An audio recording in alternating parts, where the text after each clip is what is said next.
Bien-aimé, tu peux te poser la question de savoir que qu'est-ce qui prouve que la souffrance que j'ai, le malheur que j'ai, vient de l'Éternel et que tu n'as pas péché.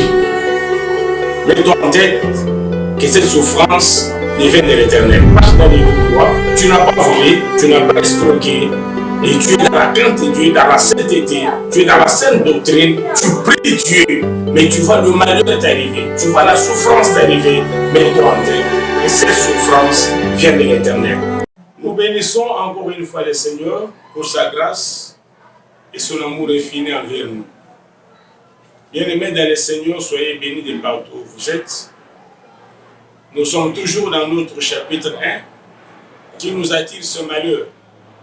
Et nous avons dit, Dieu est la première cause de notre malheur. Et nous sommes maintenant dans notre partie B. Et dans le partie B, nous voyons comment Sarah est devenue stérile par ses péchés et par Dieu lui-même. Et nous sommes dans le livre de Genèse, chapitre 16, versets 1 à 4. La Bible dit, Sarah a dit à Abraham, son mari, que voici que l'Éternel m'a rendu stérile et je n'aurai pas d'enfant. Prends ma servante Agar, qu'elle puisse mettre au monde des enfants pour nous.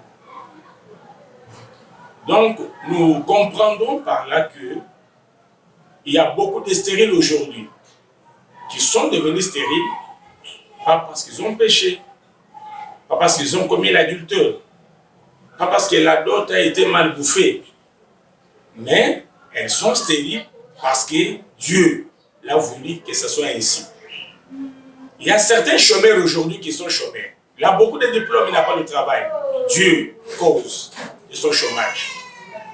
Il y a certains orphelins aujourd'hui qui sont orphelins parce que Dieu a voulu qu'ils soient orphelins.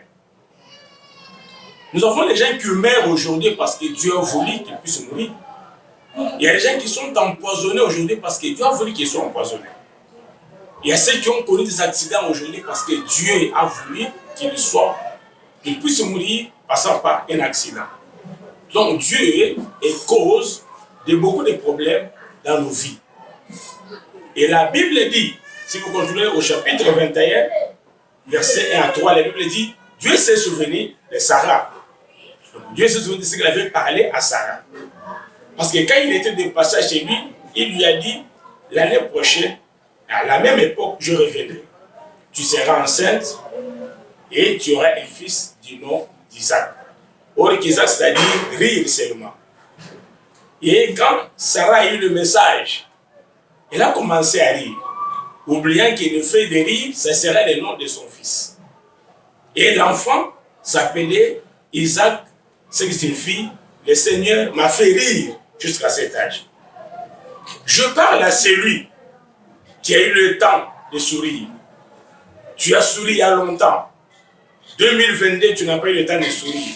Mais 2023, c'est ton temps de sourire parce que l'Éternel doit faire quelque chose dans ta vie. Comme c'est lui la cause de ta souffrance, il changera la souffrance dans la joie. Il changera le deuil à la fête. Il changera le malheur au bonheur.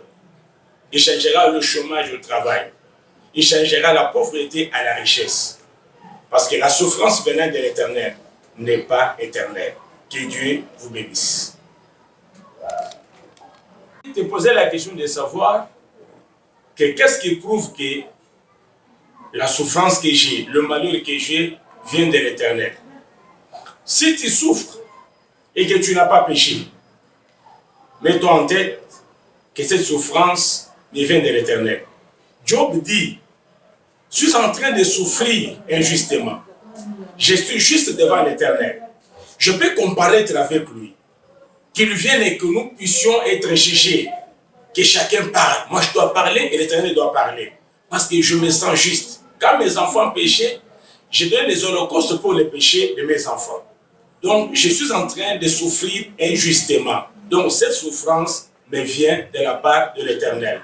Donc, si tu marches dans les tout droits, tu n'as pas volé, tu n'as pas escroqué, et tu es dans la crainte de Dieu, dans la sainteté, tu es dans la sainte doctrine, tu pries Dieu, Mais tu vois le malheur t'arriver, tu vois la souffrance t'arriver, mets-toi en tête que cette souffrance vient de l'Éternel. Et comme ça me vient de l'Éternel, ça ne doit pas durer longtemps, ça prendra fin au nom de Jésus.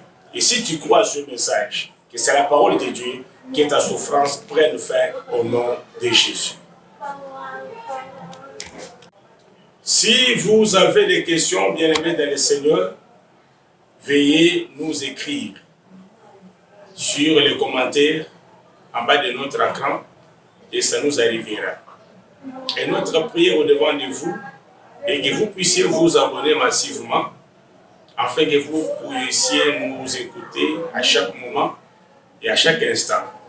Parce que votre abonnement sur notre chaîne, c'est un coup de main, c'est l'appui et c'est l'assurance que nous puissions demeurer longtemps devant vous en annonçant l'évangile du Seigneur. Pour se présenter. Oui, je suis votre cher et humble serviteur, révérend pasteur Boniface Kayembe, l'homme de la promesse pour les intimes. Je suis pasteur titulaire de l'Assemblée Cité de la Promesse ACP en cycle. Nous sommes sur l'avenue Sport. Congo. Il faut banda Congo, au bandi kat, bandi nipo, parce qu'il y a il faut banda pays aux alliés, après au Kidani. Banda. Nous sommes dans le pays démocratique du Congo, la ville de Kinshasa, la capitale. Nous sommes dans la commune de Massina, quartier 3, Sifoko. Nous sommes sur l'avenue Sport numéro 11, quartier 3 bien sûr.